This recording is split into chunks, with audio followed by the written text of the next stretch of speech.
ತ್ವಮೇವ ಮಾತಾ ಚ ಪಿತಾ ತ್ವಮೇವ ತ್ವಮೇವ ಬಂಧುಶ್ಚ ಸಖಾ ತ್ವಮೇವ ತ್ವಮೇವ ವಿದ್ಯಾ ದ್ರವಿಣಂ ತ್ವಮೇವ ತ್ವಮೇವ ಸರ್ವಂ ಮಮ ದೇವ ದೇವಾ ತ್ವಮೇವ ಸರ್ವಂ ಮಮ ದೇವ ದೇವಾ.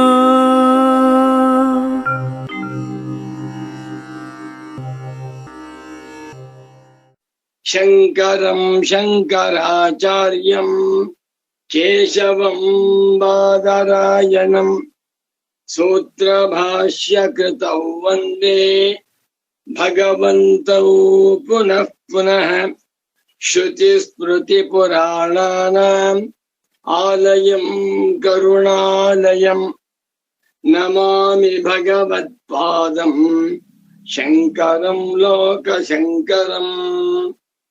ದೇವಾನಾಂಚ ಋಷೀಣಾಂಚ ಗುರುಂ ಕಾಂಚನ ಸನ್ನಿಭಂ ಬುದ್ಧಿಭೂತಂ ತ್ರಿಲೋಕೇಶಂ ತಂ ನಮಾಮಿ ಬೃಹಸ್ಪತಿಂ. ಭಾರತೀ ಕರುಣಾಪಾತ್ರಂ ಭಾರತೀ ಪದಭೂಷಣಂ ಭಾರತೀ ಪದಮಾರೂಢಂ ಭಾರತೀ ತೀರ್ಥಮಾಶ್ರಯೇ. ವಿದ್ಯಾ ವಿನಯ ಸಂಪನ್ನಂ ವೀತರಾಗಂ ವಿವೇಕಿನಂ ವಂದೇ ವೇದಾಂತ ತತ್ವಜ್ಞಂ ವಿಧುಶೇಖರ ಭಾರತೀಂ.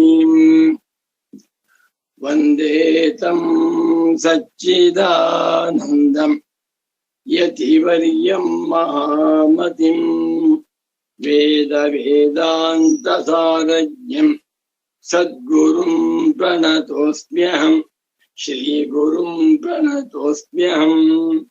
ಸದಾಹಂ ಸಂಪ್ರದಾಯಜ್ಞಂ ಸಂಯಮೀಂದ್ರಂ ಸದಾಶ್ರಯಂ ಸದ್ಗುರುಂ ಸಚ್ಚಿದಾನಂದಂ ಸದಾಚಾರಂ ಸಮಾಶ್ರಯೇ. ಶ್ರೀಮಚ್ಛಂಕರ ಭಗವತ್ ಪೂಜ್ಯ ಪಾದ ಮಹಾಸದ್ಗುರುಭ್ಯೋ ನಮಃ. ಶ್ರೀ ಶ್ರೀ ಸಚ್ಚಿದಾನಂದೇಂದ್ರ ಸರಸ್ವತಿ ಸದ್ಗುರು ಪಾದುಕಾಭ್ಯಾಂ ನಮಃ. ನಮೋ ನಮಃ ಸದ್ಗುರು ಪಾದುಕಾಭ್ಯಾಂ. ಸದ್ಗುರು ಭಕ್ತರು, ಮುಮುಕ್ಷ ಸಾಧಕರು, ತತ್ವ ಚಿಂತಕರು, ವಸ್ತು ತಂತ್ರಜ್ಞಾನ ಪ್ರಿಯರು ಆಗಿರುವ ವೇದಾಂತಿಗಳಾದ ಆತ್ಮೀಯ ಪ್ರೇಮಾತ್ಮ ಸ್ವರೂಪಿಗಳಾದ ತಮ್ಮೆಲ್ಲರಿಗೂ ಇಂದಿನ ಸುಪ್ರಭಾತವನ್ನು ಹೇಳುತ್ತಾ, ಇಂದು ಶ್ರೀ ಪರಾಭವನಾಮ ಸಂವತ್ಸರದಲ್ಲಿ ಉತ್ತರಾಯಣ ಗ್ರೀಷ್ಮ ಋತು ನಿಜ ಜ್ಯೇಷ್ಠ ಮಾಸ ಶುಕ್ಲ ಪಕ್ಷ ತ್ರಯೋದಶಿ 2026ನೇ ಇಸವಿ ಜೂನ್ ಮಾಹೆಯಲ್ಲಿ 27ನೇ ತಾರೀಖಿನ ಸ್ಥಿರವಾರದ ಶುಭೋದಯವನ್ನು ತಮ್ಮೆಲ್ಲರಿಗೂ ಕೋರುತ್ತಾ, ಇಂದಿನ ಸುಗಮ ಪ್ರವಚನ ಕಾರ್ಯಕ್ರಮಕ್ಕೆ ತಮ್ಮೆಲ್ಲರಿಗೂ ಹೃತ್ಪೂರ್ವಕವಾದ ಪ್ರೇಮಪೂರ್ವಕವಾದ ಸುಸ್ವಾಗತ.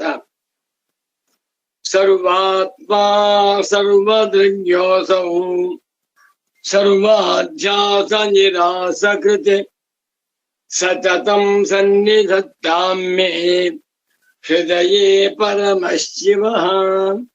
ಸೂತ್ರಭಾಷ್ಯ ಪ್ರಣೇತಾರೌ ವೇದಾಂತಾಬ್ಜ ಪ್ರಭಾಕರೌ ವಂದೇ ಪರಸ್ಪರಾತ್ಮಾನೌ ಬಾದರಾಯಣ ಶಂಕರೌ. ನಮೋ ನಮಃ ಸದ್ಗುರು ಪಾದುಕಾಭ್ಯಾಂ.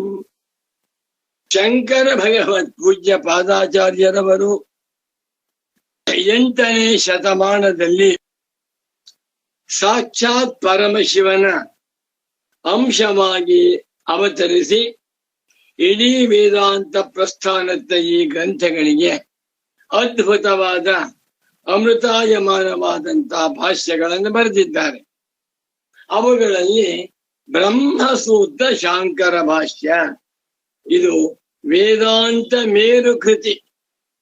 ಈ ಬ್ರಹ್ಮಸೂತ್ರ ಶಾಂಕರ ಭಾಷ್ಯಕ್ಕೆ ಅವತರಣಿಕೆಯಾಗಿ, ಪೀಠಿಕೆಯಾಗಿ, ಭೂಮಿಕೆಯಾಗಿ ಭಗವತ್ಪಾದ ಶಂಕರರು ಬರೆದಿರುವ ಭಾಷ್ಯಕ್ಕೆ ಹೆಸರಾಯಿತು ಅಧ್ಯಾಸ ಭಾಷ್ಯ.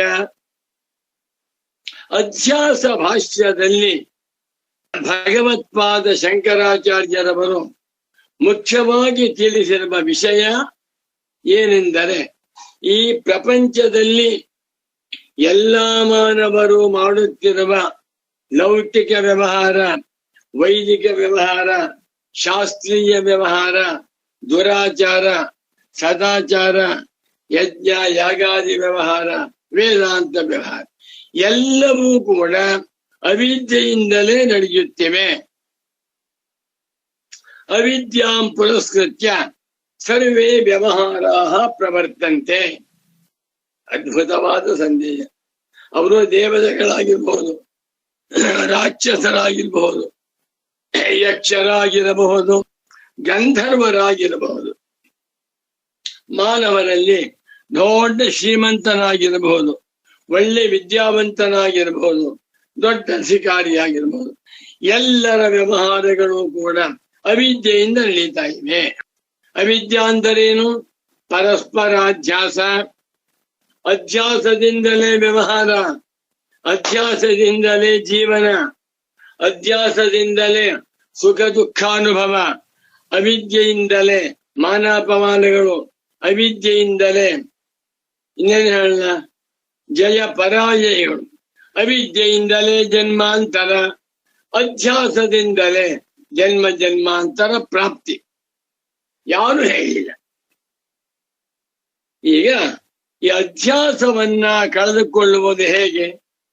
ಅಸ್ಯಾನರ್ಥ ಹೇತು ಪ್ರಹಾಣಾಯ ಆತ್ಮೈಕತ್ವ ವಿದ್ಯಾ ಪ್ರತಿಪತ್ತಯೇ. ಆತ್ಮೈಕತ್ವ ವಿದ್ಯೆ ಬಂದರಿಂದಲೇ, ಬ್ರಹ್ಮಜ್ಞಾನ ಬಂದರಿಂದಲೇ ಈ ಅಧ್ಯಾಸದ ಪ್ರಣಾಶ, ಅಧ್ಯಾಸದ ಹಾನಿ, ಅಧ್ಯಾಸದ ಧ್ವಂಸ, ಅಧ್ಯಾಸದ ಬಾಧ. ಆತ್ಮವಿದ್ಯೆಯನ್ನು ಪಡ್ಕೊಂಡ್ಬಿಟ್ರೆ ಅವನಿಗೆ ಯಾವ ಅಧ್ಯಾಸವಿಲ್ಲ. ಯತ್ತ ನಾಣ್ಯತ್ ಪಶ್ಯತಿ ನಾಣ್ಯತ್ ಶೃಣೋತಿ ನಾಣ್ಯದ್ ವಿಜಾನಾತಿ ಸಭೂಮಾ. ಇದು ಆತ್ಮೈಕತ್ವ ಜ್ಞಾನ. ಯತ್ರ ತಸ್ಯ ಸರ್ವಮಾತ್ಮೈವಾಭೂತ್ ತಚ್ಚೇನ ಕಂ ಪಶ್ಯೇತ್. ಬ್ರಹ್ಮಜ್ಞಾನ.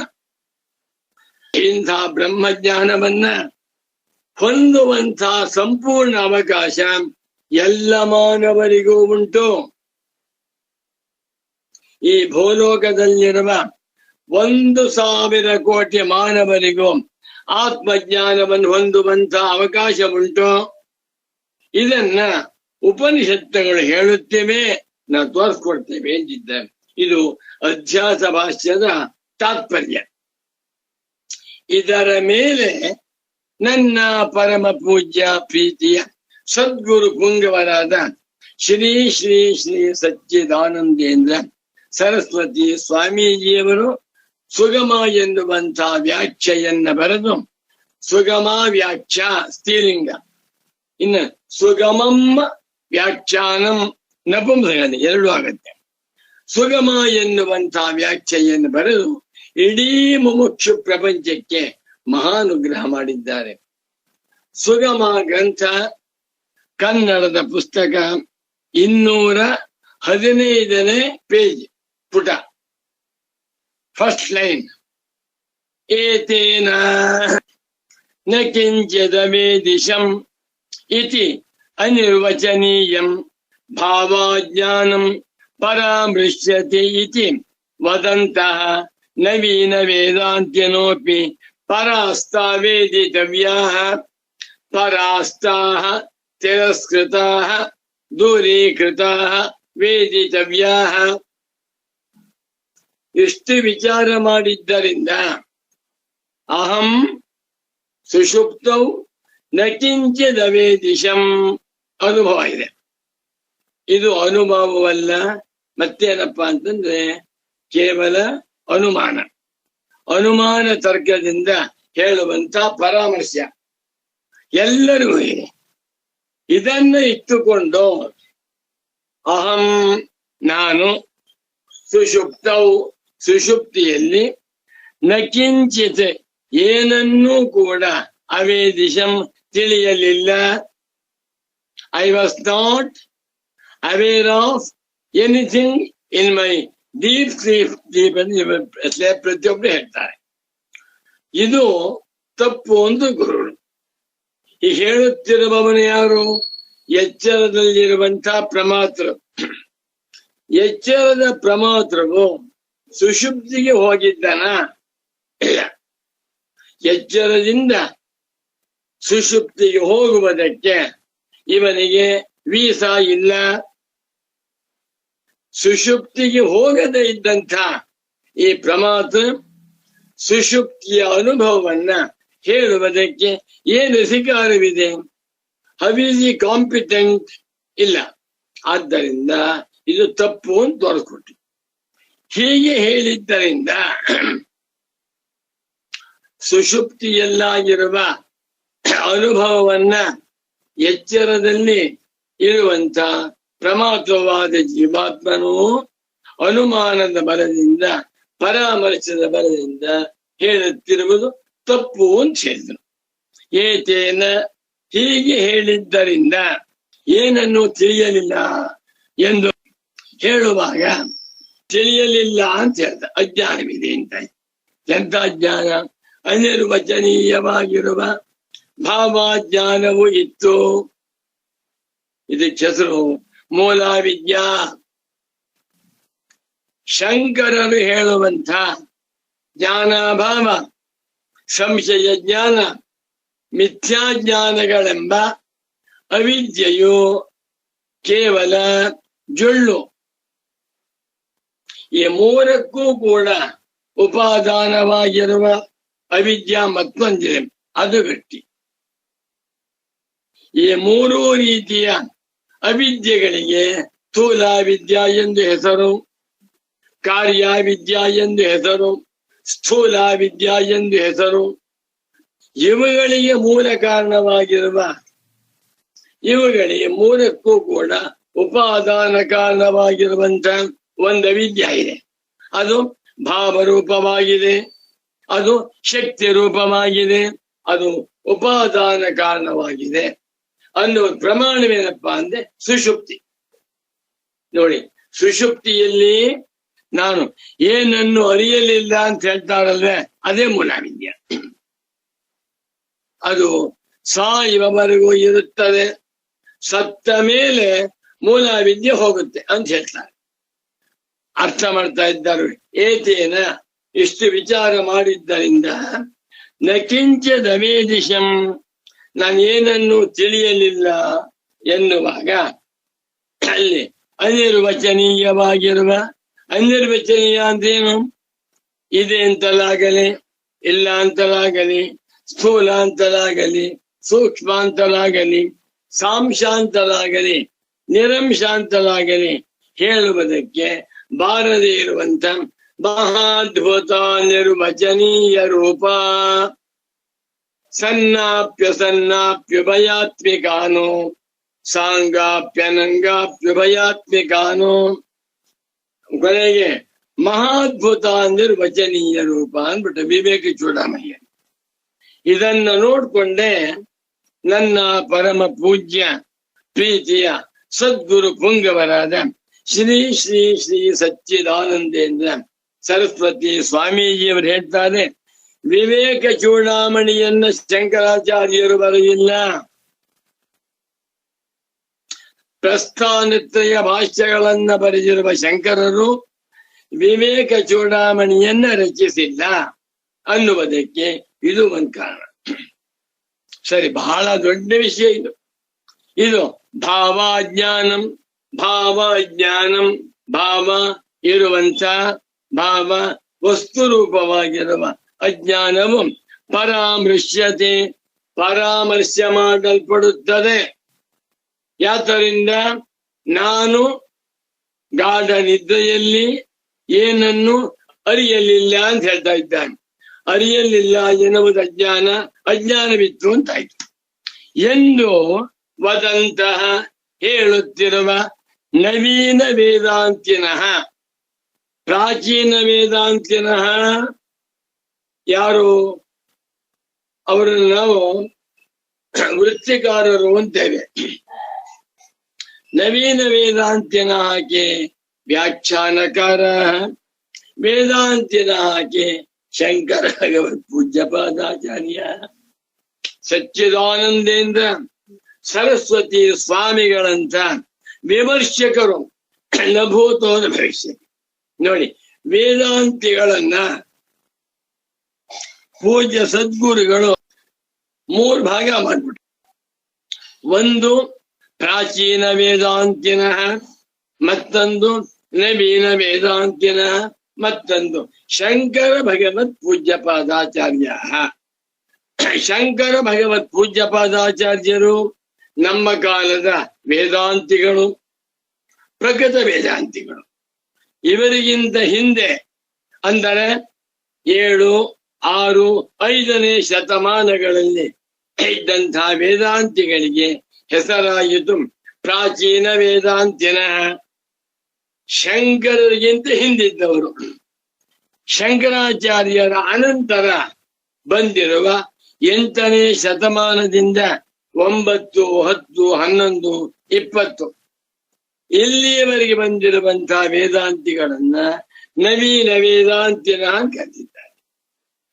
ನವೀನ ವೇದಾಂತಿ ಎಲ್ಲರೂ ನವೀನ ವೇದಾಂತಿ ಹೆಸರಿಕೆ ಇಷ್ಟಪಡೋದಿಲ್ಲ. ನೀವು ಇದನ್ನು ತಿಳ್ಕೋಬೇಕಾದ್ರೆ ನಾನು ಪುಸ್ತಕ ಬರೆದಿದ್ದೇನೆ. ಯಾವುದು ಹೇಳ್ತೇನೆ, ಸೂತ್ರ ಭಾಷ್ಯ ಸಂವತ್ಸರ ಅಂತ ಪುಸ್ತಕ ಬರೆದಿದ್ದೇನೆ. ಮತ್ತು ಇದೇ ಪುಸ್ತಕ. ಸೂತ್ರ ಭಾಷ್ಯ ಸಂವತ್ಸರದ ಪೀಠಿಕಾ ಭಾಗದಲ್ಲಿ, ಪ್ರಿಲಿಮಿನರಿ ಭಾಗದಲ್ಲಿ ಒಂದು ಪಟ್ಟಿ ಕೊಟ್ಟಿದ್ದೇನೆ ಅನ್ಕೊಂಡಿದ್ದೇನೆ. ಶಂಕರಾಚಾರ್ಯರ ಅನಂತರ ಬ್ರಹ್ಮಸೂತ್ರ ಶಾಂಕರ ಭಾಷ್ಯದ ಮೇಲೆ ಎಷ್ಟು ಜನ ವಿದ್ವಾಂಸರು ವ್ಯಾಖ್ಯಾನ ಬರೆದಿದ್ದಾರೆ ಎನ್ನುವುದನ್ನ ಸಂಕ್ಷೇಪವಾಗಿ ಪಟ್ಟಿ ಕೊಟ್ಟಿರ್ಬೇಕು.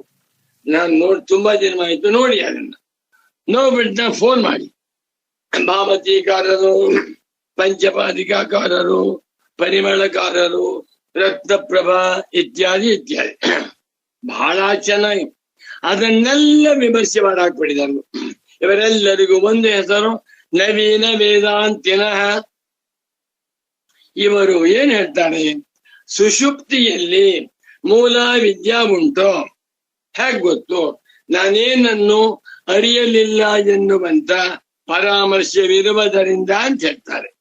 ಹೀಗೆ ಹೇಳುತ್ತಿರುವಂತ ನವೀನ ವೇದಾಂತಿನಃ ಅಪಿ, ನವೀನ ವೇದಾಂತಿಗಳು ಕೂಡ ಪರಾಸ್ತಾಹ ತಿರಸ್ಕೃತಾವೇ, ಅವರನ್ನು ಕೂಡ ತಳ್ಳಿ ಹಾಕಿದಂತೆ ಆಯಿತು. ಅವರ ವಾದ ಸರಿಯಲ್ಲ. ನವೀನ ವೇದಾಂತಿಗಳು ಹೇಳುವಂತಹ ಮೂಲ ವಿದ್ಯೆಯು ಇದೆ ಎನ್ನುವುದಕ್ಕೆ ಸುಷುಪ್ತಿಯಲ್ಲಿ ನಾನೇನನ್ನು ಅರಿಯಲಿಲ್ಲ ಎನ್ನುವಂತ ಪರಾಮರ್ಶ ಅನುಭವ ಪ್ರಮಾಣವಾಗಿದೆ ಅಂತ ಹೇಳ್ತಾ ಇದ್ದಾರಲ್ಲ, ಈ ವಾದ ತಪ್ಪು ಅಂದ್ಬಿಟ್ರು. ಸಾಕು. ಇದನ್ನ ನನಗೆ ಸ್ವಾಮಿ ಬೇಕಾದಷ್ಟು ಪಾಠ ಮಾಡಿದ್ದಾರೆ. ನನಗೆ ಸಮಯ ಬರಬೇಕು, ಗುರುಗಳ ಅನುಗ್ರಹವಾಗ್ಬೇಕು, ನೆನಪಾಗ್ಬೇಕು ಹೇಳ್ತೇನೆ. ದಯಮಾಡಿ ತಾವು ಅಷ್ಟು ಮಾತ್ರ ನೋಡಿ. 8 ಜನರು ಕೊಟ್ಟಿದ್ದೀರಾ ಗುರುಗಳೇ?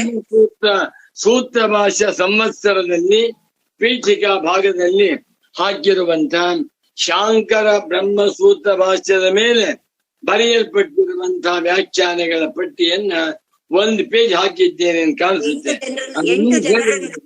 ಅತಃ ಸುಷುಪ್ತ್ಯಾದೌ ನಾಸ್ತಿ ಅಹಂ ಅನುಭವ ಇತ್ಯೇವ ಸಮ್ಯಕ್. ಇಷ್ಟೆಲ್ಲ ಹೇಳಿದ್ದರಿಂದ ಸ್ವಾಮೀಜಿ ನಿಮ್ಮ ಅಭಿಪ್ರಾಯವನ್ನು ಹೇಳಿ. ಸಚ್ಚಿದಾನಂದೇಂದ್ರ ಸರಸ್ವತಿ ಸ್ವಾಮೀಜಿಯವರನ್ನ ನಾವು ಕೇಳ್ತಾ ಇದ್ದೇವೆ. ಸರಿ, ಅವ್ರು ಹಾಗೆ ಹೇಳ್ತಾರೆ ತಪ್ಪು, ಇವರು ಹೇಗೆ ಹೇಳ್ತಾರೆ ತಪ್ಪು. ಹಾಗಾದ್ರೆ ನಿಮ್ಮ ಅಭಿಪ್ರಾಯವೇನು ಅಂದರೆ ಅತಃ ಆದ್ದರಿಂದ ಸುಷುಪ್ತ್ಯಾದೌ ಸುಷುಪ್ತಿಯೇ ಮುಂತಾದ ಅವಸ್ಥೆಗಳಲ್ಲಿ ನಾಸ್ತಿ ಅಹಮನುಭವ ನಾನು ಎನ್ನುವಂತ ಅನುಭವ ಇಲ್ಲ. ಯಾರಿಗೂ ಕೂಡ ಗಾಢ ನಿದ್ದೆಯಲ್ಲಿ ನಾನು ಎನ್ನುವ ಅನುಭವವಿಲ್ಲ ಎನ್ನುವುದೇ ಪರಮಾರ್ಥ. ಅಬ್ಬಬ್ಬಬ್ಬಬ್ಬ ನೋಡಿ, ಎಲ್ಲಾ ವೇದಾಂತಿಗಳು, ಎಲ್ಲಾ ವಿಮರ್ಶಕರು, ಎಲ್ಲಾ ವಾದಿಗಳು, ಎಲ್ಲ ದಾರ್ಶನಿಕರು ಸುಷುಪ್ತಿಯಲ್ಲಿ ಅಹಂ ಇದೆ ಅಂತ ಹೇಳ್ತಾರೆ. ಸುಷುಪ್ತಿಯಲ್ಲಿ ಜೀವಾತ್ಮ ಇದ್ದಾನೆ, ಸುಷುಪ್ತಿಯಲ್ಲಿ ಅಹಂಕಾರ ಉಂಟು. ಹೇಗೆ ಗೊತ್ತು? ನ ಕಿಂಚದವೇ ದಿಶಂ ಒಂದು, ಇನ್ನೊಂದು ಸುಖಮಹಮಸ್ವಾಪ್ಸಂ, ಇದು ತಪ್ಪು. ತಸ್ಮಾದಾದ್ದರಿಂದ ಸುಷುಪ್ತಿಯೇ ಮುಂತಾದ ಅವಸ್ಥೆಗಳಲ್ಲಿ ಅಹಂ ಅನುಭವ ನಾನು ಎನ್ನುವಂತ ಅನುಭವವು ನಾಸ್ತಿ ಇಲ್ಲ ಇತ್ಯೇವ ಎಂದು ತಿಳಿಯುವುದೇ ಸಮ್ಯಕು ಸರಿಯಾದ ತಿಳುವಳಿಕೆ. ಸುಷುಪ್ತಿಯಲ್ಲಿ ಏನಿದೆ ಹೆಂಗ್ ಗೊತ್ತಾ? ಎತ್ತ ಸುಪ್ತೋ ನ ಕಂಚನ ಕಾಮಂ ಕಾಮಯತೆ ನ ಕಂಚನ ಸ್ವಪ್ನಂ ಪಶ್ಯತಿ ತತ್ ಸುಷುಪ್ತಂ. ಜೀವಾತ್ಮ ಇದಾನ, ಅಹಂಕಾರವಿದೆಯಾ, ಅವಿದ್ಯಾ ಏನು ಇಲ್ಲ. ಈ ವಾಕ್ಯ ಕಟ್ ಮಾಡ್ಬೇಡಿ. ಅತಃ ತಸ್ಮಾತ್ ಸುಷುಪ್ತ್ಯಾದೌ ಸುಷುಪ್ತೌ ಮರಣೆ ಮೂರ್ಛಾಯಾಂ ಅಹಂ ಅನುಭವ ನಾಸ್ತಿ, ನಾನು ಎನ್ನುವಂತ ಅನುಭವವು ಇಲ್ಲ ಇತ್ಯೇವ ಎನ್ನುವುದೇ ಸಮ್ಯಕ್ ಜ್ಞಾನಂ ಬಂತು. ಮುಂದಕ್ಕೆ ಹೋಗೋಣ.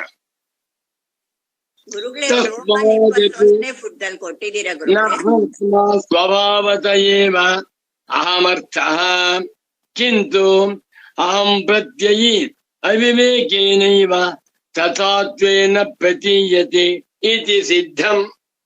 ಏನು ಗುರುಗಳ ವಾಕ್ಯ ಅಮೃತ ಹೇಮನ. ವಾಕ್ಯ ಓದ್ತಾ ಇದ್ರೆ ತಲೆನೋವು, ನನ್ನ ತಲೆನೋವು ಬಂದೇ ಇಲ್ಲ ಇವತ್ತಿನವರೆಗೆ. ತಲೆನೋವು ಏನು ಅಂತ ಗೊತ್ತಾಗೇ ಇಲ್ಲ. ಬಹಳ ತಲೆನೋವು ಬರೀ ವಾಕ್ಯವನ್ನು ಓದಬೇಕು, ಹೊಟ್ಟೆ ಹಸುವಾಗಿರ್ಬೇಕು. ವಾಕ್ಯ ಓದಿದ್ರೆ ಇಷ್ಟ ಆನಂದ. ಇದಕ್ಕಿಂತ ಸನ್ಯಾಸಿ ಪುಂಗವರಾದ ಮಹಾತ್ಮರಿಗೆ ಬೇರೆ ಬ್ರೇಕ್ಫಾಸ್ಟ್ ಊಟ ಉಂಟೇನ್ರಿ? ಖಂಡಿತ ಇಲ್ಲ. ನಿನ್ನೆ ರಾತ್ರಿ ಯಾವುದೋ ಗುರುಗಳ ಪುಸ್ತಕ ಓದ್ತಾ ಇದ್ದೆ. ತುಂಬಾ ರಾತ್ರಿಯೆಲ್ಲ ಓದ್ದೆ. ರಾತ್ರಿ ನಿದ್ದೆ ಬರ್ಲಿಲ್ಲ. ಆ ಗುರುಗಳ ಮಹಿಮೆಯನ್ನೇ ಮನಸ್ಸು ಯೋಚನೆ ಮಾಡ್ತಾ ಇತ್ತು. ಎಂಥ ಮಹಾತ್ಮರು ಒಬ್ಬಂಟಿಗರಾಗಿ, ಯಾವ ವಿದ್ವಾಂಸರ ಸಹಾಯವಿಲ್ಲದೆ, ಯಾವ ಸರ್ಕಾರದ ಸಹಾಯವೂ ಇಲ್ಲದೆ 300 ಗ್ರಂಥಗಳನ್ನು ಬರೆದಿದ್ದಾರಲ್ಲ. ಶ್ರೀರಾಮ್ ಜಯ ರಾಮ್ ಜಯ ಜಯರಾಮ್. ಪರಮಾಶ್ಚರ್ಯವಾಯ್ತು. ಸ್ವಾಮಿಗಳನ್ನು ನೋಡಿದ್ದೆ ಅದೃಷ್ಟವಶಾತ್. ನೋಡದೆ ಇದ್ದಿದ್ರೆ ನಂಬ್ತಾ ಇದ್ದಿಲ್ಲ. ಪ್ರತ್ಯಕ್ಷವಾಗಿ ನೋಡಿದ್ನಲ್ಲಪ್ಪ. ವೇದಾಂತ ವಾಕ್ಯೇಶು ಸದಾ ರಮಂತಹ ಭಿಕ್ಷಾನ್ನಮಾತ್ರೇಣ ಚತುಷ್ಟಿಮಂತಹ ವಿಶೋಕಮಂತಃ ಕರ್ಣೇರಮಂತಹ ಕೌಪೀನವಂತಹ ಖಲು ಭಾಗ್ಯವಂತಹ ಎನ್ನುವ ಮಾತಿಗೆ ಪೂಜ್ಯ ಸದ್ಗುರುಗಳೇ ಜ್ವಲಂತ ಉದಾಹರಣೆ. ಸನ್ಯಾಸಿಗಳು ಹಣದ ವ್ಯವಹಾರ ಕೊಡಬಾರ, ಅವರೇ ನಿಜವಾದ ಮುಮುಕ್ಷುಗಳು. ಸನ್ಯಾಸಿ ಯಾರ ಅಂತ ಇಟ್ಕೊಳ್ಳಿ, ದುಡ್ಡು ಮುಟ್ಬಾರ್ದು. ದುಡ್ಡಿನ ಚಿಂತೆ ಬೇಡ ಬೇಡ, ದುಡ್ಡಿನ ಸಹವಾಸ ಬೇಡ. ಏಕೆಂದರೆ ಅದರಿಂದಲೇ ಮನಸ್ತಾಪ. ವಿಶ್ವಾಸಸ್ಯ ವಿಘಾತಾಯ ಮಹಾಪಾತಕ ಹೇತವೇ ಗುರು ಶಿಷ್ಯ ವಿರೋಧಾಯ ಹಿರಣ್ಯಾಯ ನಮೋ ನಮಃ. ಹಿರಣ್ಯ ಚಿನ್ನ, ಹಿರಣ್ಯ ದುಡ್ಡು. ಆ ದುಡ್ಡಿಗೆ ನಮಸ್ಕಾರ. ಯಾಕೆ? ಆ ದುಡ್ಡು ಎನ್ನುವಂತಹದ್ದು ವಿಶ್ವಾಸಸ್ಯ ವಿಘಾತಾಯ. ವಿಶ್ವಾಸವಿದೆ, ಅಣ್ಣ ತಮ್ಮಂದರಿಗೆ ವಿಶ್ವಾಸವಿದೆ, ಸ್ನೇಹಿತರಲ್ಲಿ ವಿಶ್ವಾಸವಿದೆ. ದುಡ್ಡು ಕೊಟ್ಟು ಸಾಲ ಕೊಡ್ಲಿಲ್ಲ, ವಿಶ್ವಾಸ ಹೋಯ್ತು. ವಿಶ್ವಾಸವನ್ನ ಹಾಳು ಮಾಡುವಂತಹದ್ದು ಹಣ. ಸನ್ಯಾಸಿಗಳೇ, ಪೂಜ್ಯರಾದ ಮಹಾತ್ಮರೇ, ತಾವು ದಯಮಾಡಿ ದುಡ್ಡು ದುಡ್ಡು ಮುಟ್ಲೇವೆ. ನಿಮ್ ಕಣ್ಣು ಮುಂದೆ ₹1,00,000 ಬಿದ್ದಿರ್ಬೋದು, ಮುಟ್ಬೇಡಿ, ನೋಡ್ಬೇಕು, ಬೇಡ, ದುಡ್ಡೇ ಬೇಡ. ವಿಶ್ವಾಸಸ್ಯ ವಿಘಾತಾಯ. ತುಂಬಾ ಪ್ರೀತಿಯಿಂದಿದ್ರು, ನಮ್ಗೂ ಅವ್ರು ಆಗುಲ್ಲ ಸಾರ್, ಯಾಕೆ ನಾವು ಸಾಲ ಕೊಟ್ಟಿದ್ದು ವಾಪಸ್ ಕೊಡ್ಲಿಲ್ಲ, ಬಹಳ ಮೋಸಗಾರು, ಶುರುವಾಯ್ತು. ವಿಶ್ವಾಸವನ್ನ ನಾಶ ಮಾಡುವಂತಹದ್ದು ಹಣ, ಅದರ ಸಹವಾಸ ಬೇಡ. ಮಹಾಪಾತಕ ಹೇತವೇ, ಮಹಾಪಾಪಗಳನ್ನ ಮಾಡಿರುವಂತಹದ್ದು ಹಣ. ದೇವಸ್ಥಾನದ ಹುಂಡಿಯಲ್ಲಿ ಕಳ್ಳತನ. ಯಾರು ಹೇಳ್ತಾ ಇದ್ರು, ಅಯೋಧ್ಯ ಪವಿತ್ರವಾಗಿರುವ ರಾಮ ಜನ್ಮಭೂಮಿ, ಅಲ್ಲಿ ದೇವಸ್ಥಾನ, ಶ್ರೀರಾಮನ ದೇವಸ್ಥಾನ, ಅಲ್ಲಿ ಹುಂಡಿಯಲ್ಲಿ ಕಳ್ಳತನವಾಗಿದೆ ಅಂತ. ಕ್ಷಮಿಸ್ಬೇಕು, ಸುಳ್ಳೋದಿಟ್ವೋ ಗೊತ್ತಿಲ್ಲ, ಯಾರು ಹೇಳಿದ್ದನ್ನು ಹೇಳ್ತಾ ಇದ್ದೇನೆ. ಏನು ಅನ್ಯಾಯವಿದು? ಯಾಕೆ? ಹಣ ಸ್ವಭಾವನೆ ಅಷ್ಟು ಮಹಾಪಾತಕವನ್ನು ಮಾಡಿಸುತ್ತೆ. ಗುರುವಿನ ಹಣವನ್ನ ಕಳ್ತನ ಮಾಡಿಸುತ್ತೆ. ಮಹಾಪಾಪ, ರೌರವ ನರಕ. ಮಹಾಪಾಪವನ್ನ ಮಾಡಿಸುವುದಕ್ಕೆ ಕಾರಣವಾದದ್ದು ಹಣ. ಗುರು ಶಿಷ್ಯ ವಿನಾಶಾಯ, ರಾಮ ಗುರು ಶಿಷ್ಯ ವಿಘಾತಾಯ. ಗುರುವಿಗೂ ಶಿಷ್ಯನಿಗೂ ಕೂಡ ಬಹಳ ಬೇಜಾರಾಯ್ತು, ಸಂತಾಪವಾಯ್ತು. ಯಾಕೆ? ಹಣದಿಂದ. ಗುರುಗಳು ತುಂಬಾ ಹಣ ಸಂಪಾದನೆ ಮಾಡ್ತಾರೆ. ನನಗೆ ತಿಂಗಳಿಗೆ ₹1,00,000 ಕೊಡ್ತೀವಿ ಅಂತ ಹೇಳಿದ್ರು, ₹50,000 ಕೊಡ್ತಾ ಇದ್ದಾರೆ. ಆ ಗುರುಗಳನ್ನೇ ಕೊನಾಗ್ಬಿಡ್ತಾರೆ. ಬಾಬಾ ಗುರು ಶಿಷ್ಯ ವಿನಾಶಾಯ. ಗುರುವನ್ನು ಶಿಷ್ಯನನ್ನು ಹಾಳು ಮಾಡ್ಬಿಡುತ್ತೆ. ಯಾವುದು? ಹಣ. ಮಹಾತ್ಮ, ಪುಣ್ಯಾತ್ಮ, ನಿನಗೆ ಕೋಟಿ ಕೋಟಿ ನಮಸ್ಕಾರ, ನಿನ್ನ ತಂಟೆ ಬರಬೇಡ. ಇವತ್ತೇ ಸಂಕಲ್ಪ ಮಾಡ್ಕೊಂಬಿಡಿ. ಸನ್ಯಾಸಿ ಪುಂಗವರು ಮೂರ್ಖಾಸ್ ಬಿಟ್ಬಾರ್ದು. ದುಡ್ಡಿನ ಸಹವಾಸವೇ ಬೇಡ. ಹಾಗಿದ್ದೆಷ್ಟು ಚೆನ್ನಾಗಿರುತ್ತೆ, ಮನಃಶುದ್ಧಿ ಇರುತ್ತೆ, ಆತ್ಮಜ್ಞಾನವಾಗುತ್ತೆ. ಸುಮ್ಮನೆ ದುಡ್ಡಿಟ್ಕೊಂಡು ಮಲಿಕೊಂಡಿದ್ದಾನೆ, ರಾತ್ರಿ ₹1,000 ಇದೆ, ಆ ದುಡ್ಡು ನೋಡ್ಕೋತಾ ಇರ್ತಾನೆ, ಕಳ್ತನವಾಗ್ತಾ ಇದೆಯಾ ಅಂತ ನಿದ್ದೆ ಬರದಿದೆ, ಮನಸ್ಸು ಕೆಟ್ಟು. ದುಡ್ಡಿನಿಂದಲೇ ಮನುಷ್ಯನು ತುಂಬಾ ಮಹಾಪಾಪವನ್ನು ಮಾಡ್ತಾನೆ.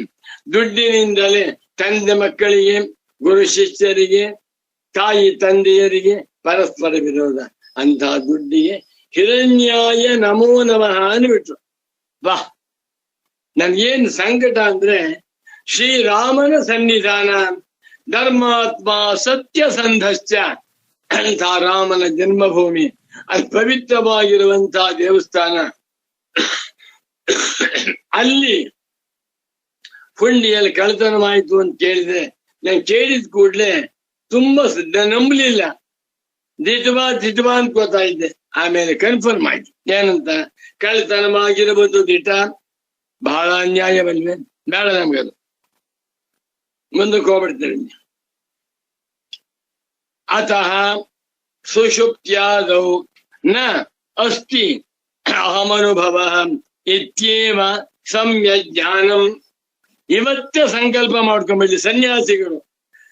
ಗೃಹಸ್ಥನಿಗೆ ಹಣ ಬೇಕೇ, ಹಣವಿಲ್ಲದೆ ಜೀವನವಿಲ್ಲ. ತರಕಾರಿ ತರಬೇಕು, ಹಣ ಬೇಕು.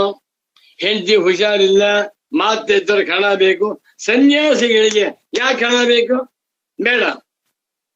ಎಲ್ಲಿ ಹಣವೋ ಅಲ್ಲಿ ಪಾಲಿಟಿಕ್ಸ್, ಎಲ್ಲಿ ಹಣವೋ ಅಲ್ಲಿ ವಿಘಾತ, ಎಲ್ಲಿ ಹಣವೋ ಅಲ್ಲಿ ಅನ್ಯಾಯ. ನ ಕರ್ಮಣ ನ ಪ್ರಜಯ ನ ಧನೇನ. ಏನ್ ಮಾತಾಡಿದ್ದಾರೆ? ನಾವು ಯಾವುದೇ ಸನ್ಯಾಸಿಗಳು ಬಂದ್ರೆ ಈ ಮಂತ್ರವನ್ನು ಹೇಳ್ತೇವೆ, ಯತಿವಂತನ ಮಂತ್ರ. ಆದರೆ ಸನ್ಯಾಸಿಗಳು ತಿಳ್ಕೋಬೇಕು, ಇವತ್ತಿನಿಂದ ನಾನು ಹಣವನ್ನ ಮುಟ್ಟುವುದಿಲ್ಲ, ಹಣದ ಸಹವಾಸ ನನಗೆ ಬೇಡ, 1 ಪೈಸೆ ಹಣವಿಲ್ಲ ಅಂತವನಿಗೆ. ತೇಷಾಂ ಸುಖಂ ಶಾಶ್ವತಂ ನೇತರೇಷಾಂ. ರಮಣ ಮಹರ್ಷಿಗಳು ದುಡ್ಡಿಲ್ಲ, ಸಂತೋಷವಾಗಿದ್ದು, ದುಡ್ಡು ಇಟ್ಕೊಂಡಿದ್ದಾರೆ. ಅವರ ಹತ್ರಕ್ಕೆ ನಾಗರಾಮ ಇಟ್ಕೊಂಡಾಗೆ ಮಲಗಿಕೊಳ್ಳುವಾಗ ಪಕ್ಕದಲ್ಲಿ ನಾಗರಾಮನ್ ಇಟ್ಕೊಂಡು ಮಲಗಿಕೊಂಡಂತೆ, ಮನೆಯಲ್ಲಿ ವಾಸ ಮಾಡುವಾಗ ನಾಗರವನ್ನ ಇಟ್ಕೊಂಡು ವಾಸ ಮಾಡಿದಂತೆ. ಯಾವ ಹಣ ನಾಗರವಾದ್ರೂ ಪರವಾಗಿಲ್ಲ, ಅದು ಮುಟ್ಟಿದ್ರೆ ಮಾತ್ರ ಕಚ್ಚುತ್ತೆ. ಈ ಹಣ ಎನ್ನುವಂತಹದ್ದು ಸ್ಮರಣೆಯಿಂದಲೇ ಹಾಳು ಮಾಡುತ್ತೆ. ಅಯ್ಯೋ, ಕೋರ್ಟು, ಕಚೇರಿ, ಪೊಲೀಸ್ ಸ್ಟೇಷನ್, ಕಳ್ಳತನ. ಆದ್ರಿಂದ ಹಿರಣ್ಯಾಯ ನಮೋ ನಮಃ. ಹಣವೇ ನಿನಗೆ ಕೋಟಿ ಕೋಟಿ ಕೋಟಿ ನಮಸ್ಕಾರ, ನನ್ನ ತಂಟೆ ಬರಬೇಡ. ಈ ಸಂಕಲ್ಪ ಇವತ್ತೇ ಮಾಡ್ಕೊಂಡ್ಬಿಡ್ಲಿ. ಎಲ್ಲಾ ಸನ್ಯಾಸಿಗಳು ಕೂಡ ಈ ಸಂಕಲ್ಪವನ್ನ ಮಾಡಿಕೊಂಡು ಇವತ್ತಿನಿಂದ ಹಣದ ಸಹವಾಸ ಬಿಟ್ಟು ಬಿಟ್ರೆ ಖಂಡಿತ ಬ್ರಹ್ಮಜ್ಞಾನಿಗಳಾಗ್ತಾರೆ. ಭಯವಾಗ್ತದೆ, ಓದ್ತಾ ಇದೆ. ತಸ್ಮಾದಪಿ, ಆದ್ದರಿಂದಲೂ ಕೂಡ ನ ಆತ್ಮ ಸ್ವಭಾವತಃ ಏವ ಅಹಮರ್ಥಃ. ಆತ್ಮ ತಾನು, ಪ್ರತ್ಯಗಾತ್ಮನು ಸ್ವಭಾವದಿಂದಲೇ ಅಹಮರ್ಥವಾಗಿಲ್ಲ. ಅಹಂ ಪ್ರತ್ಯಯ ಗಮ್ಯ ಎನ್ನುವಂತಹದ್ದು ಆತ್ಮನ ಸ್ವರೂಪವಲ್ಲ, ಅವಿದ್ಯಾ ಕಲ್ಪಿತವಾದದ್ದು. ಏನ್ ಪಾಯಿಂಟ್ ಕೊಡ್ರಿ ನೀನು? ತಸ್ಮಾದಪಿ, ಇಷ್ಟೆಲ್ಲ ವಿಚಾರ ಮಾಡಿದ್ದರಿಂದ ಆತ್ಮ ತಾನು ಸ್ವಭಾವದ ಸ್ವರೂಪದಿಂದ ನ ಅಹಮರ್ಥ, ಅಹಂ ಅನ್ನುವಂತಹ ಶಬ್ದಕ್ಕೆ ಅರ್ಥವಾಗಿಲ್ಲ. ಕಿಂತು ಮತ್ತೇನೆಂದರೆ ಅಹಂ ಪ್ರತ್ಯಯಿ ಅವಿವೇಕೇನೈವ ತಥಾತ್ವೇನ ಪ್ರತೀಯತೆ ಇತಿ ಸಿದ್ಧಂ.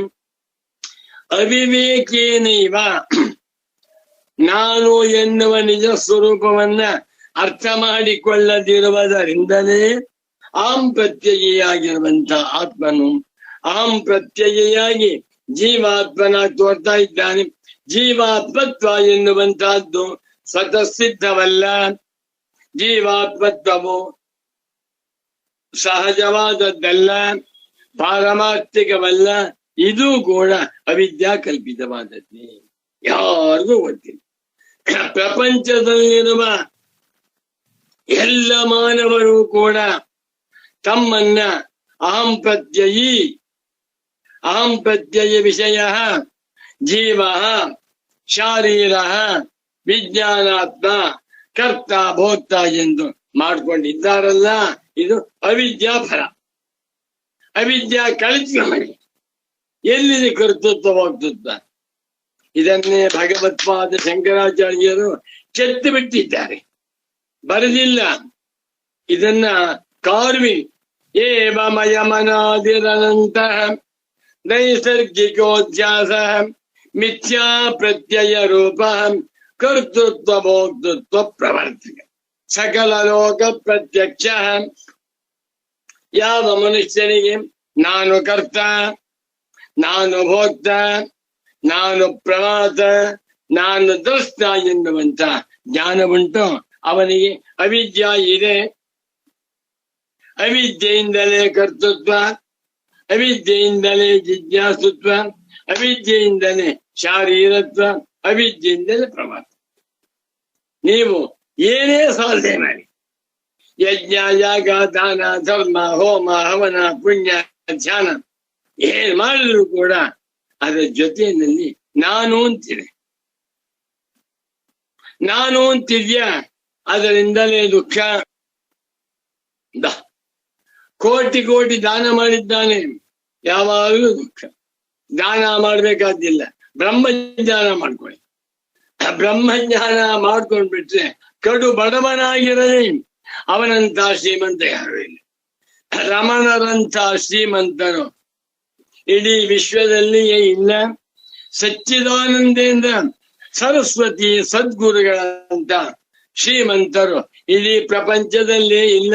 ಯಾವುದು ನನ್ನ, ಎಲ್ಲವೂ ನನ್ನದೇ. ಹೌದಾ? ಈಶಾವಾಸ್ಯಮಿದಂ ಸರ್ವಂ. ಆಶ್ಚರ್ಯವಾಗಿ ಅಹಂ ಪ್ರತ್ಯಯ ಅವಿವೇಕೇನೈವ, ಅಹಂ ಪ್ರತ್ಯಯಾದ ಜೀವಾತ್ಮನನ್ನ ಪ್ರತ್ಯಗಾತ್ಮನಿಂದ ವಿವೇಕ ಮಾಡಿಕೊಳ್ಳದಿರುವುದರಿಂದಲೇ. ಹೇಗೆ ವಾಕ್ಯ ನೋಡಿ, ಅಹಂ ಪ್ರತ್ಯಯ ಅವಿವೇಕೇನೈವ, ಅಹಂ ಪ್ರತ್ಯಯಿ ಅವಿವೇಕೇನೈವ, ಅಹಂ ಪ್ರತ್ಯಯಿನಃ ಅವಿವೇಕ, ಅಹಂ ಪ್ರತ್ಯಯ ವಿವೇಕ, ಅಹಂ ಪ್ರತ್ಯಯಿನ ಅವಿವೇಕ, ಅಹಂ ಪ್ರತ್ಯಯ ವಿವೇಕ.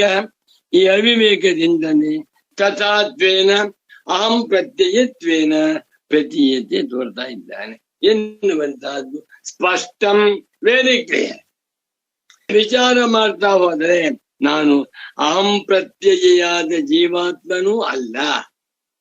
ಹೇಗೆ ನಾನು ಶರೀರವಲ್ಲವೋ, ಹೇಗೆ ನಾನು ಪುಸ್ತಕವಲ್ಲವೋ, ಹೇಗೆ ನಾನು ಈ ಪಂಚೆ ನಾನಲ್ಲವೋ, ಹೇಗೆ ಚಪ್ಪಲಿ ನಾನಲ್ಲವೋ, ಹೇಗೆ ಅಮೇಧ್ಯ ನಾನಲ್ಲವೋ, ಅದೇ ರೀತಿಯಲ್ಲಿ ಜೀವಾತ್ಮನೂ ನಾನಲ್ಲ. ಎಲ್ಲರೂ ತಿಳ್ಕೊಂಡಿದ್ದಾರಲ್ಲ, ಎಲ್ಲರೂ ಅಜ್ಞಾನಿಗಳೇ. ಸುಷುಪ್ತಿಯಲ್ಲಿ ಜೀವಾತ್ಮತ್ವ ಇದೆಯಲ್ಲ, ಇಲ್ಲ, ಇದೆ ಎನ್ನುವಂತಹದ್ದು ಅಜ್ಞಾನದ ಫಲ.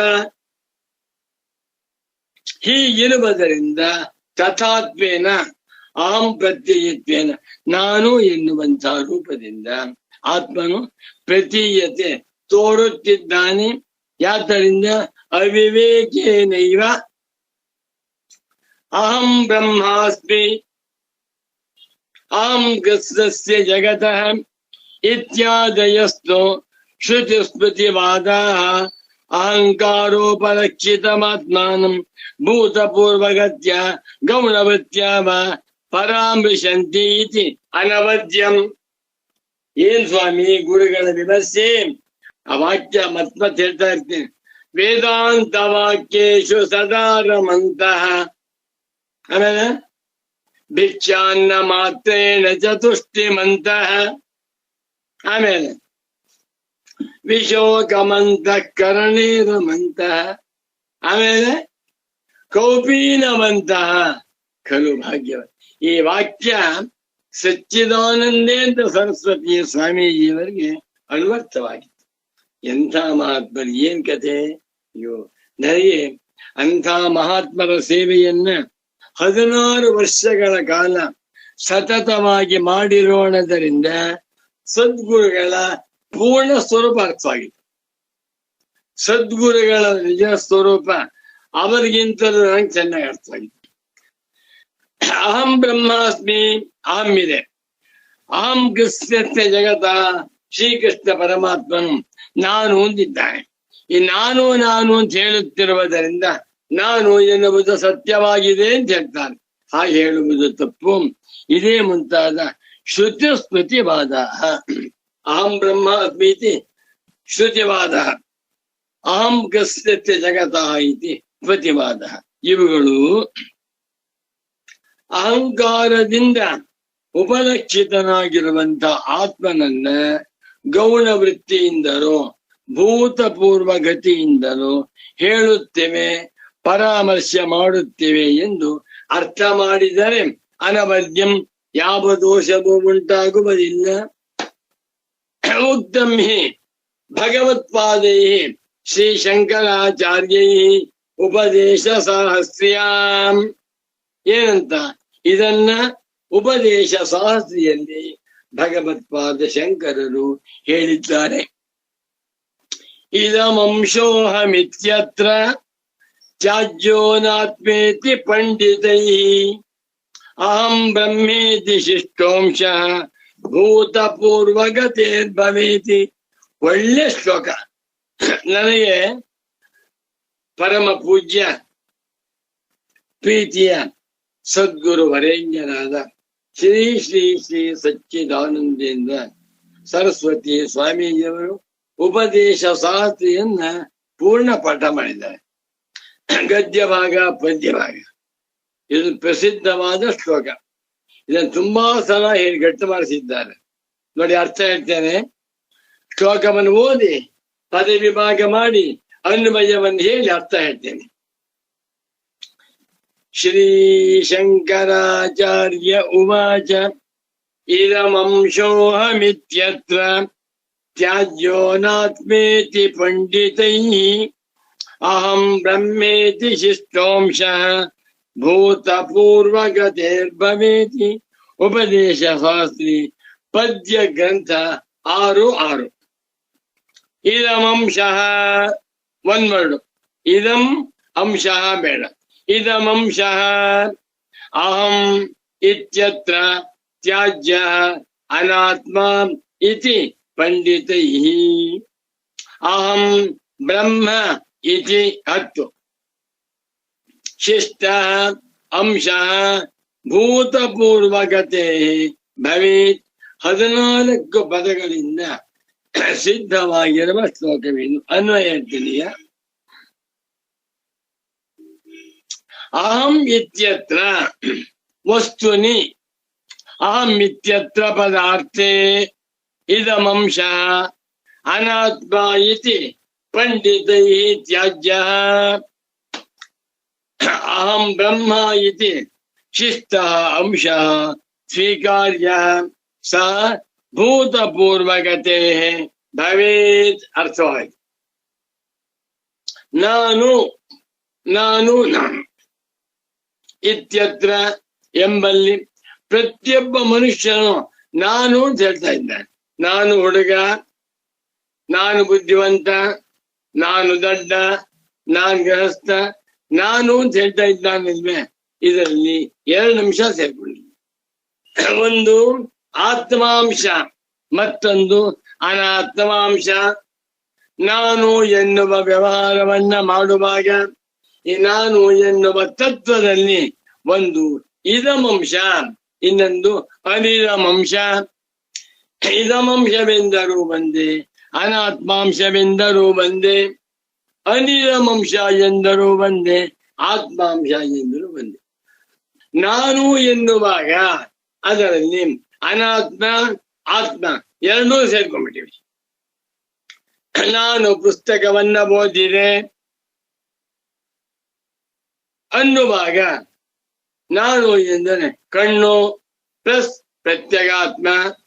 ನಾನು ಊಟವನ್ನ ಮಾಡಿದೆ ನಾನು ಎನ್ನುವಾಗ ಕೈ, ನಾಲಿಗೆ, ಹಲ್ಲು ಮತ್ತು ಪ್ರತ್ಯಗಾತ್ಮ. ನಾನು ಎನ್ನುವಾಗ 2 ಅಂಶವಿದೆ. ಒಂದು ಇದಮಂಶ, ಇದು ಅಂತ ಹೇಳುವ ಅಂಶ, ಮತ್ತೊಂದು ಅನಿದಮಂಶ. ಒಂದು ಅನಾತ್ಮಾಂಶ, ಒಂದು ಆತ್ಮಾಂಶ. ಅಹಂ ಇತ್ಯತ್ರ ಅಹಂ ಅನ್ನುವ ವ್ಯವಹಾರದಲ್ಲಿ, ಅಹಂ ಅನ್ನುವಂತ ತತ್ವದಲ್ಲಿ ಇದಮಂಶ ಯಾವುದು ಇದಮಂಶವಾಗಿದೆಯೋ, ಇದಮಂಶ ಅಂದ್ರೆ ಇದು ಎಂದು ವಿಷಯವಾಗಿ ತೋರುತ್ತಿರುವ ಅನಾತ್ಮಾಂಶ ಉಂಟೋ ಅದು ತ್ಯಾಜ್ಯ, ಬಿಡಲ್ಪಡಬೇಕು. ನಾನು ಎನ್ನುವಾಗ ಕಣ್ಣು ಸೇರ್ಕೊಂಡ್ಬಿಟ್ಟಿದೆ, ಕಣ್ಣಲ್ಲಿ ಬಿಟ್ಬಿಡು. ನಾನು ಎನ್ನುವಾಗ ಕಿವಿ ಸೇರ್ಕೊಂಡಿದೆ, ಕಿವಿಯನ್ನು ಬಿಟ್ಬಿಡು. ನಾನು ಎನ್ನುವಾಗ ಬುದ್ಧಿ ಸೇರ್ಕೊಂಡಿದೆ, ಬುದ್ಧಿಯನ್ನ ಬಿಟ್ಬಿಡು. ಯಾಕೆ? ಅನಾತ್ಮ, ಅದು ಆತ್ಮನಲ್ಲ ಎಂದು ತಿಳಿದುಕೊಂಡು ಪಂಡಿತೈ, ವಿವೇಕಿಗಳು ತ್ಯಾಜ್ಯ ಬಿಟ್ಬಿಡ್ಬೇಕು. ನಾನು ಎನ್ನುವಾಗ ಯಾವುದು ಅನಿದಮಂಶವೋ ಅನಾತ್ಮಾಂಶವೋ ಅದು ಅವಿದ್ಯಾಕಲ್ಪಿತ ಎಂದು ತಿಳಿದುಕೊಂಡು ಬಿಟ್ಬಿಡಬೇಕು. ಇನ್ನು ಉಳಿದುಕೊಳ್ಳುವಂತ ಅಂಶವಿದೆಯಲ್ಲ, ಅದೇ ಬ್ರಹ್ಮ. ಅಹಂ ಬ್ರಹ್ಮೇತಿ, ಅಹಂ ಅನ್ನುವಾಗ ಅನಾತ್ಮಾಂಶವನ್ನ ತಳ್ಳಿ ಹಾಕಿದ ಮೇಲೆ ಉಳಿದುಕೊಳ್ಳುವಂತ ಪ್ರತ್ಯಗಾತ್ಮ ಸ್ವರೂಪ, ಚಿನ್ಮಾತ್ಮ ಸ್ವರೂಪ ಅಂತಿದೆಯಲ್ಲ, ಅದನ್ನ ಬ್ರಹ್ಮ, ಅದೇ ಬ್ರಹ್ಮ ಎಂದು ಅದನ್ನ ತಿಳಿ. ಅಹಂ ಬ್ರಹ್ಮೇತಿ ಶಿಷ್ಟೋಂಶ, ಅನಾತ್ಮಾಂಶವನ್ನ ತಳ್ಳಿ ಹಾಕಿದ ಬಳಿಕ ಉಳಿದುಕೊಳ್ಳುವಂತ ಅಂಶವೇ ಶಿಷ್ಟ, ಉಳಿದಿರುವಂತ ಅಂಶ. ಅದನ್ನ ಅದೇ ಬ್ರಹ್ಮ ಅಂತ ತಿಳ್ಕೊಳ್ಬೇಕು. ಆಗ ಅಹಂ ಸ್ಥಾನವೇನಪ್ಪಾ ಅಂದ್ರೆ ಭೂತಪೂರ್ವಗತೆ. ಹಿಂದೆ ಅಜ್ಞಾನ ಸ್ಥಿತಿಯಲ್ಲಿ ನಾನು ಅಂತ ಹೇಳ್ಕೊತಾ ಇದ್ನಲ್ಲ, ಅದರ ಅನುವಾದವಾಗಿದೆ. ನಾನು ಜನ್ಮ ಪರಮಾರ್ಥವಲ್ಲ, ಭೂತಪೂರ್ವಗತೆ ಭವೇತ್ ಎಂದು ಹೇಳಿದ್ದಾರೆ ವಾರ್ತಿಕಕಾರರು. ಅಬ್ಬಬ್ಬಬ್ಬ, ಒಂದು ಶಂಕರಾಚಾರ್ಯರ ಉಪದೇಶ ಶಾಸ್ತ್ರಿ ಆಯ್ತು, ಈಗ ಸುರೇಶ್ವರಾಚಾರ್ಯರವರ ವಾರ್ತಿಕ. ಪ್ರತ್ಯಕ್ತ್ವಾತ್ ಅತಿ ಸೂಕ್ಷ್ಮತ್ವಾತ್ ಆತ್ಮದೃಷ್ಟ್ಯನುಶೀಲನಾತ್ ಅಥೋ ವೃತ್ತಿರ್ವಿಹಾಯಾನ್ಯ ಹ್ಯಾಂ ಮೃತ್ಯೋಪಲಕ್ಷ್ಯತೆ. ಏನು ವಾಕ್ಯ? ನೈಷ್ಕರ್ಮ್ಯ ಸಿದ್ಧಿ. ಗುರು ಮಿಂಚಿದ ಶಿಷ್ಯ, ಶಿಷ್ಯ ಮಿಂಚಿದವರು. ಒಂದು ಸಭೆಯಲ್ಲಿ ವೇದಾಂತ ವಿದ್ವತ್ ಸಭಾ, 10 ಜನ ವಿದ್ವಾಂಸರಿದ್ದಾರೆ, 10,000 ಜನ ಜಿಜ್ಞಾಸುಗಳಿದ್ದಾರೆ. ವೇದಾಂತ ಚರ್ಚೆ ನಡೀತಾ ಇದೆ. ಶಂಕರಾಚಾರ್ಯರು ಒಂದು ಮಾತು ಹೇಳಿದ್ರು, ಅದನ್ನು ಮಿಂಚಿದ ಮಾತನ್ನ ಸುರೇಶ್ವರಾಚಾರ್ಯ ಹೇಳಿದರು. ಅದನ್ನು ಮಿಂಚಿದ ಮಾತನ್ನ ಪರಮ ಪೂಜ್ಯ ಸಚ್ಚಿದಾನಂದೇಂದ್ರ ಸರಸ್ವತಿ ಸ್ವಾಮೀಜಿ ಹೇಳ್ತಾ ಇದ್ದೆ. ಅದನ್ನು ಮಿಂಚಿದ ಮಾತನ್ನ ರಮಣ ಮಹರ್ಷಿ ಹೇಳ್ತಾ ಇದ್ದೆ. ಇದನ್ನು ಕೇಳ್ತಾ ಇದ್ರೆ 10,000 ಜನಗಳಿಗೂ ಬ್ರಹ್ಮಜ್ಞಾನದಿಂದ ಮೋಕ್ಷ. ವಿಚಾರ ಮಾಡ್ಬೇಕಂದ್ರೆ ಮುಮುಕ್ಷುಗಳು ತುಂಬಾ ಬುದ್ಧಿವಂತವಾಗಿರ್ಬೇಕು. MSc IAS ಪಾಸ್ ಮಾಡಬೇಕಾದ್ರೆ ಬಹಿರ್ಮುಖ ಬುದ್ಧಿವಂತನಾಗಿರ್ಬೇಕು. ವೇದಾಂತ ಸಂದೇಶಗಳನ್ನ ಅರ್ಥ ಮಾಡ್ಕೊಳ್ಬೇಕಾದ್ರೆ ಇಂಟರ್ನಲ್ MSc PhD IAS ಮಾಡುವಂತ ಸೂಕ್ಷ್ಮ ಬುದ್ಧಿ ಉಳ್ಳವರ. ದಡ್ಡರು ವೇದಾಂತ ಅರ್ಥ ಆಗಲ್ಲ. ದಡ್ಡರು ಯಾರು? ಯಾಂತ್ರಿಕವಾಗಿ ಹೋಮ ಹವನ ಜಪ ಮಾಡ್ತಾರಲ್ಲ, ಖಂಡಿತ ವೇದಾಂತ ಅರ್ಥ. ವೇದಾಂತ ಅರ್ಥವಾಗಿ ಬೇಕಾದರೆ ಅಂತವರು ತುಂಬಾ ಬುದ್ಧಿವಂತರಾಗಿರ್ಬೇಕು. ಸುರೇಶ್ವರಾಚಾರ್ಯರು ನೈಷ್ಕರ್ಮ್ಯ ಸಿದ್ಧಿಯಲ್ಲಿ ಹೇಳ್ತಾ ಇದ್ದಾರೆ. ಮುಂದೆ ಬರುತ್ತೆ 3ನೇ ಅಧ್ಯಾಯದ 55ನೇ ಶ್ಲೋಕ.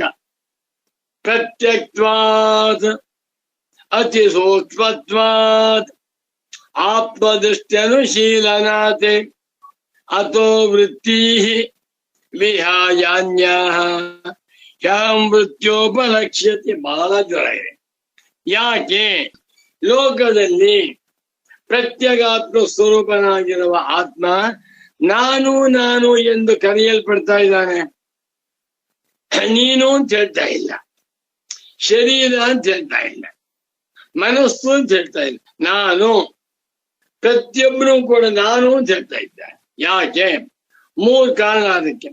1 ಪ್ರತ್ಯಕ್ತ್ವಾತ್, 2 ಅತಿ ಸೂಕ್ಷ್ಮತ್ವಾತ್, 3 ಆತ್ಮದೃಷ್ಟಿ ಅನುಶೀಲನಾತ್. ನೋಡಿ, ಶರೀರ ಪ್ರತ್ಯಕ್ಕಲ್ಲ, ಮತ್ತೇನು ಪರಾಕ್. ಇಂದ್ರಿಯ ಪ್ರತ್ಯಕ್ಕಲ್ಲ, ಪರಾಕ್. ಪ್ರತ್ಯಕ್ತ್ವಾತ್ ಅತ್ಯಂತ ಒಳಗಡೆ ಇರುವುದರಿಂದ ಅಹಂಕಾರ. ಅಹಂಕಾರವು ಶರೀರಕ್ಕಿಂತಲೂ ಇಂದ್ರಿಯ ಮನೋಬುದ್ಧಿಗಿಂತಲೂ ಒಳಗಡೆ ಇರುವುದರಿಂದಲೂ ಅತಿ ಸೂಕ್ಷ್ಮತ್ವಾತ್. ಅಹಂಕಾರವನ್ನ ಅರ್ಥ ಮಾಡಿಕೊಳ್ಳಲು ಬಹಳ ಕಷ್ಟ. 2:55 ಅರ್ಥ ಮಾಡ್ಕೊಳ್ಬಹುದು. ಅಹಂ ಅನ್ನುವಂತಹದ್ದು ಅತ್ಯಂತ ಸೂಕ್ಷ್ಮವಾಗಿರುವುದರಿಂದಲೂ ಆತ್ಮದೃಷ್ಟಿ ಅನುಶೀಲನಾತಿ. ಅಹಂಕಾರದಲ್ಲಿ ನಾನು ಎನ್ನುವ ಬುದ್ಧಿಯ ಬರುತ್ತೆ ಹೊರತು ದೇಹದಲ್ಲಿ ಬರುವುದಿಲ್ಲ. ಆದ್ದರಿಂದ ಆತ್ಮದೃಷ್ಟಿಯನ್ನ ಅನುಸರಿಸಿ ತೋರುತ್ತಿರುವುದರಿಂದಲೂ ಅನ್ಯ ವೃತ್ತಿ ವ್ಯಾಯ. ಇದು ದ್ವಿತೀಯ ಬಹುವಚನ. ಅನ್ಯ ಅನ್ಯೇ ಅನ್ಯಾಹ, ಅನ್ಯಾಂ ಅನ್ಯೇ ಅನ್ಯಾಹ, ಅನ್ಯಾಹ ವೃತ್ತಿ. ಬೇರೆ ವೃತ್ತಿಗಳೆಲ್ಲವನ್ನು ಕೂಡ ವಿಹಾಯ ಬಿಟ್ಟು ಅಹಂ ವೃತ್ಯ ನಾನು ಎನ್ನುವ ಪ್ರತ್ಯಯ ರೂಪದಿಂದ ಆತ್ಮನು ಉಪಲಕ್ಷ್ಯತೆ ತೋರ್ಕೊಳ್ತಾ ಇದ್ದಾನೆ.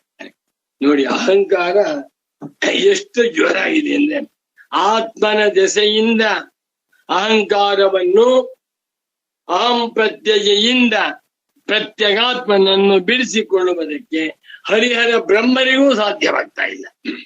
ಇಂಥ ಸೂಕ್ಷ್ಮ ವಿಚಾರವನ್ನ ಭಗವತ್ಪಾದ ಶಂಕರಾಚಾರ್ಯರು ತೋರಿಸಿಕೊಡುತ್ತಾ ಅಹಂ ಪ್ರತ್ಯಯಾದ ಆತ್ಮನು ಕೂಡ ಅವಿದ್ಯಾ ಕಲ್ಪಿತಾನೆ. ಇವನನ್ನು ದಾಟಿ ಹೋದಾಗ ಅವನಿಗೆ ಅರ್ಥವಾಗುತ್ತೆ ಬ್ರಹ್ಮೈವಾಹಮಸ್ಮಿ. ಇದು ಅರ್ಥವಾಗಬೇಕಾದ್ರೆ ಆತ್ಮೈಕತ್ವ ವಿದ್ಯೆಯಿಂದ ಮಾತ್ರ ಸಾಧ್ಯ. ಆತ್ಮೈಕತ್ವ ವಿದ್ಯೆಯನ್ನ ಪ್ರತಿಯೊಬ್ಬ ಮನುಷ್ಯನು ಜಿಜ್ಞಾಸವು ಹೊಂದಬೇಕು ಎನ್ನುವುದನ್ನ ತುಂಬಾ ಸುಂದರವಾಗಿ ತಿಳಿಸುತ್ತಿದ್ದಾರೆ. ನಮೋ ನಮಃ ಸದ್ಗುರುಪಾದುಕಾಭ್ಯಾಂ.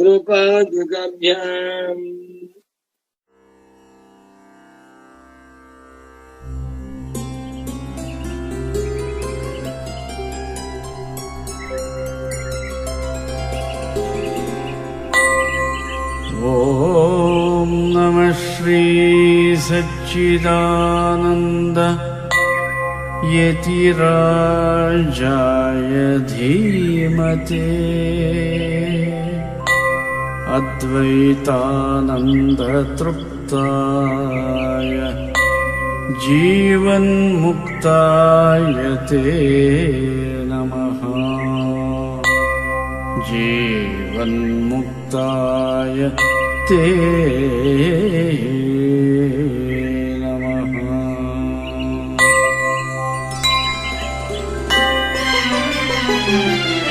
ಅಂತರಂಗದ ಕರವ ತೆರೆದು ನೋಡೆಯ, ಅಂತರಂಗದ ಕರವ ತೆರೆದು ನೋಡೆಯ, ಅಂತರಾತ್ಮನ ಇರವ ಹರಿಯ ಮನ ಮಾಡೆಯ, ಅಂತರಂಗದ ಕರವ ತೆರೆದು ನೋಡೆಯ, ತೆರೆದು ನೋಡೆಯ.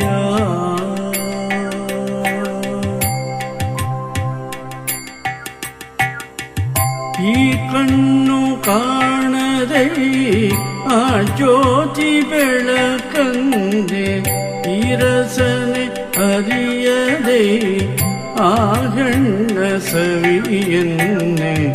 ಈ ಕಣ್ಣು ಕಾಣದೆ ಆ ಜ್ಯೋತಿ ಬೆಳಕನ್ನೆ, ಈ ರಸನೆ ಅರಿಯದೆ ಆ ಗಣ್ಣ ಸವಿಯನ್ನೆ. ಈ ಕಿವಿಯು ಕೇಳದೆ ಓಂಕಾರ ಧ್ವನಿಯನ್ನೇ, ಈ ಮೂಗು ತಿಳಿಯದೆ ಜ್ಞಾನವಾಸನೆಯನ್ನೇ.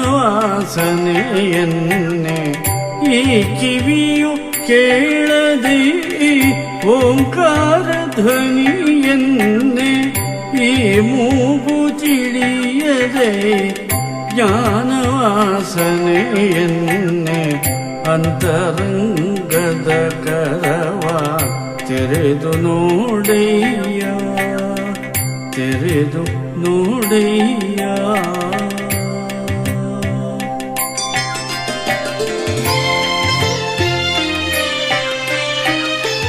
ದೇಹವೇ ದಿವ್ಯರಥ, ಇಂದ್ರಿಯಗಳೇ ಕುದುರೆ, ಜೀವಾತ್ಮ ಸಾರಥಿಯು ದಾರಿ ಸಾಗುತ್ತಿರೆ. ದೇಹವೇ ದಿವ್ಯರಥ, ಇಂದ್ರಿಯಗಳೇ ಕುದುರೆ, ಜೀವಾತ್ಮ ಸಾರಥಿಯು ದಾರಿ ಸಾಗುತ್ತಿರೆ. ಕಡಿವಾಣ ಬಿಗಿ ಹಿಡಿದು ಮೋಹವನೆ ಸದೆ ಪಡೆದು, ಸತ್ಯ ಮಾರ್ಗದೆ ನಡೆದು ಮನವನೊಂದಡೆ ನಿಲ್ಲಿಸಿ. ಕಡಿವಾಣ ಬಿಗಿ ಹಿಡಿದು ಮೋಹವನೆ ಸದೆ ಪಡೆದು, ಸತ್ಯ ಮಾರ್ಗದೆ ನಡೆದು ಮನವನೊಂದಡೆ ನಿಲ್ಲಿಸಿ. ಸತ್ಯ ಮಾರ್ಗದೆ ನಡೆದು ಮನವನೊಂದೆಡೆ ನಿಲ್ಲಿಸಿ. ಅಂತರಂಗದ ಕರವ ತೆರೆದು ನೋಡೆಯ, ತೆರೆದು ನೋಡೆಯ.